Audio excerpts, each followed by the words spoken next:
United Kingdom will have to accept changing European standards without itself contributing to forming those standards. And that really, for me, summarizes the absurdity of Brexit. We've ended up in a position where we're having to accept the rules evolved by others. We've given up a share in sovereignty for the pretense of a monopoly of sovereignty. And yet, when it comes down to it, we have to accept what other people have decided for us. Hello, I'm Andrew Blick, Director of Federal Trust. I'm talking here to Brendan Donnelly, the former Director of Federal Trust.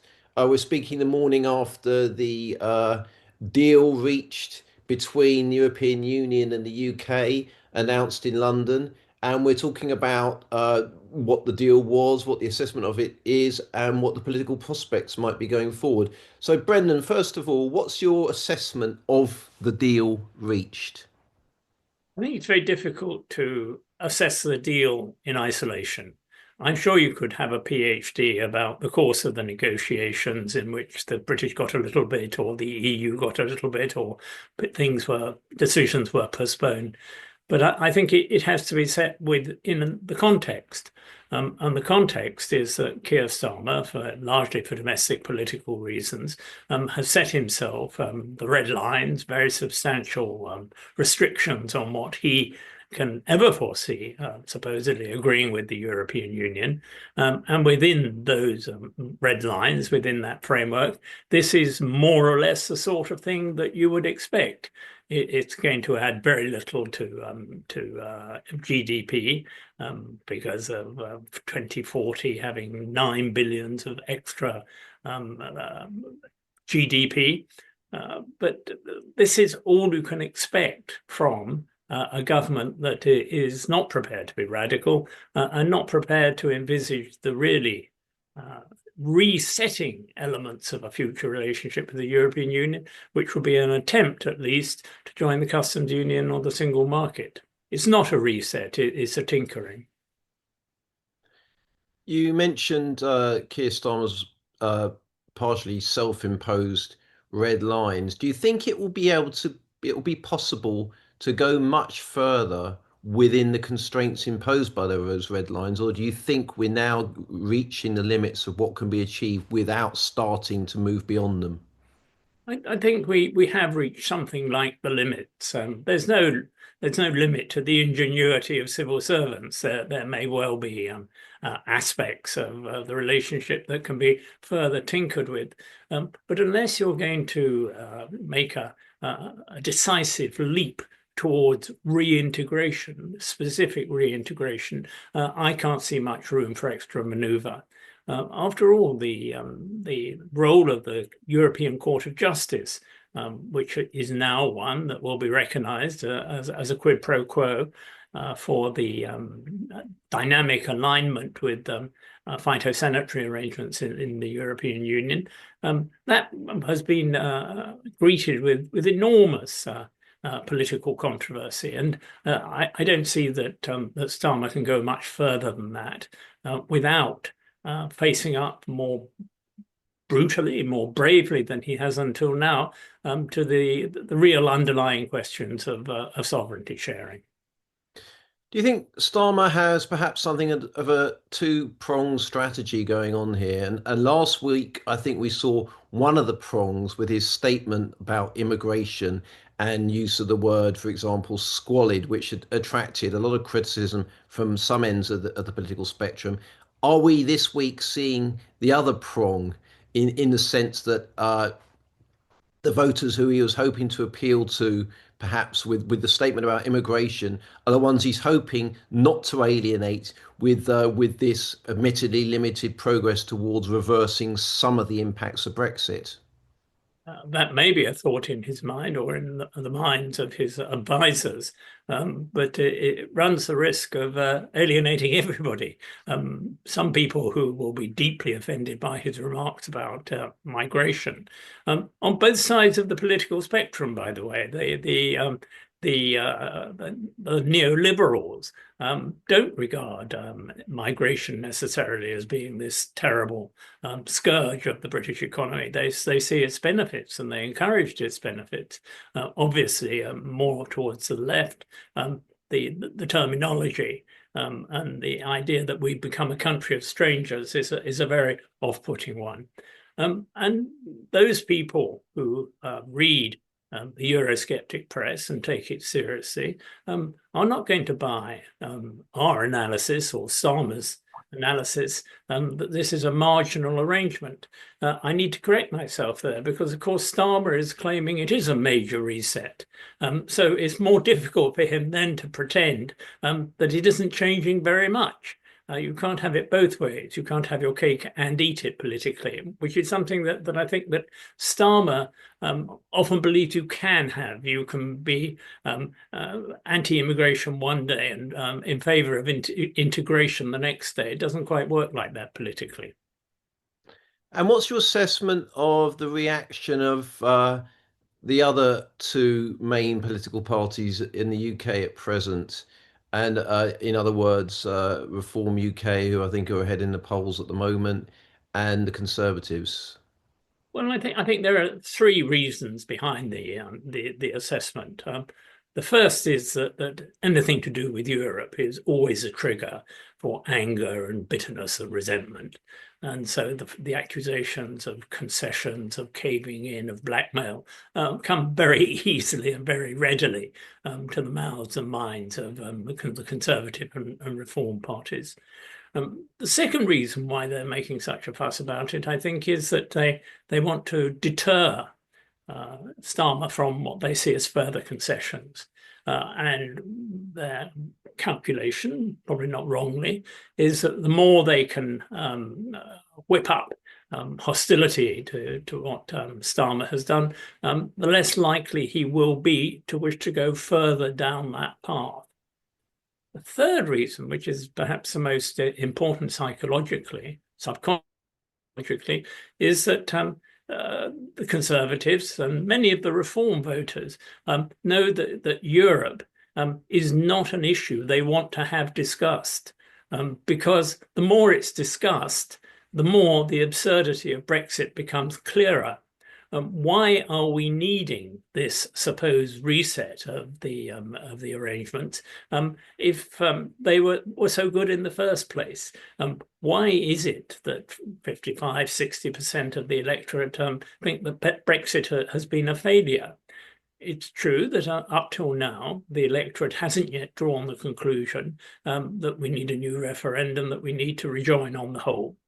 Some have, but many haven't. But that's an unstable equilibrium. The more you talk about Brexit, the more its absurdity becomes clear. And the Reform and Conservative Party would like to scare Starmer and his colleagues off talking or thinking about Europe because they're afraid that the fragility of Brexit will be further exposed. I think the question of the role of the ECJ is a very good example of that. Perhaps I can discuss that for a moment. Yes, please do. Part of the arrangement to facilitate phytosanitary exchanges between the United Kingdom and the European Union is what they call dynamic alignment, that the United Kingdom will have to accept changing European standards without itself contributing to forming those standards. And that really, for me, summarizes the absurdity of Brexit. We've ended up in a position where we're having to accept the rules evolved by others. We've given up a share in sovereignty for the pretense of a monopoly of sovereignty. And yet when it comes down to it, we have to accept what other people have decided for us. Now, those decisions won't be particularly damaging or vicious necessarily, but if you're concerned about sovereignty, you had a much better chance of exercising your sovereignty as part of a shared sovereignty with the European Union, rather than finding yourself on the outside having to accept the decisions made by others. It's a proof positive that you can't have your cake and eat it. I remember that before the election, we discussed this, that it had become clear fairly early on in his leadership that Starmer had actually, having presented himself as being pro-Remain and perhaps even wanting to restore freedom of movement, tacked very hard against all of that, and very much took the position that we're staying out permanently, no return to freedom of movement, no return to single market, no return to customs union. Some people from the more pro-European end of things were entertaining hopes that this was for public consumption before he got elected, and then once in power, things would be different. I think what we've seen so far has borne out what we suspected that wasn't what was going to happen, and Starmer would, in a way, understandably take the view that what had got him elected was what he should carry on doing, because that's what might keep him in power and even get him re-elected. Again, when the Trump episode that we've seen recently took place, and the trade war that Trump seems to have declared on the whole world happened, some people thought, well, this might be a chance for a change attack, that Starmer could say, I made these undertakings, but circumstances have changed, and now we have to look again at these red lines. And that hasn't happened. Clearly, still very much committed to the red lines, still unwilling to use even certain words that might upset people. He'd rather use experience than mobility when he's describing an agreement. The point I'm making is that so far Starmer has, in a sense, been consistent and stuck to his word around these issues, and not moved beyond the red lines, not entertained even discussing the red lines. Can you see, while Starmer is leader, those red lines being readdressed by Labour, those red lines being reviewed and stepped over? Or do we have to wait till we have a different leader of the Labour Party? And I don't know what other party it could come from, but can you see Starmer really going back to this and changing his position? Well, the good thing about his having changed his position so radically is that he may be able to do it again. Uh, I don't rule that out. I agree with you that uh, if you're somebody who wants to think about rejoining the European Union in 20 years' time, possibly, then Starmer's the man for you, because it's an impossibly remote prospect that he seems to envisage, or even his courtiers seem to envisage, of ever rejoining the European Union. That's what he said, of course, on the eve of the election. He couldn't imagine rejoining the European Union within his lifetime.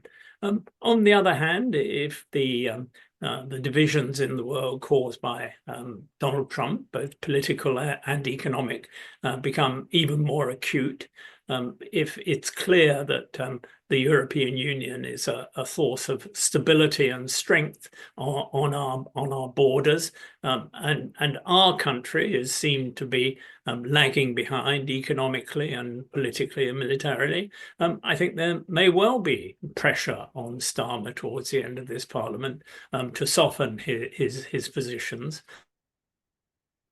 That by the end of this Parliament, there might have been a radical shift towards possibly a second referendum.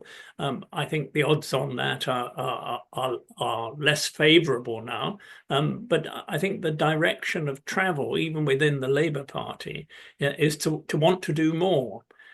From the pro-European side of the discussion, there's been as much criticism of Starmer for not doing more as there has been from the Eurosceptic side for saying he did too much.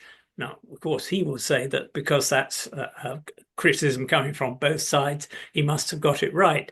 But I think that's a complacent view. And I think that from within his own party and from within his own wing of the political debate, there will be pressure on him, which eventually he may cede to.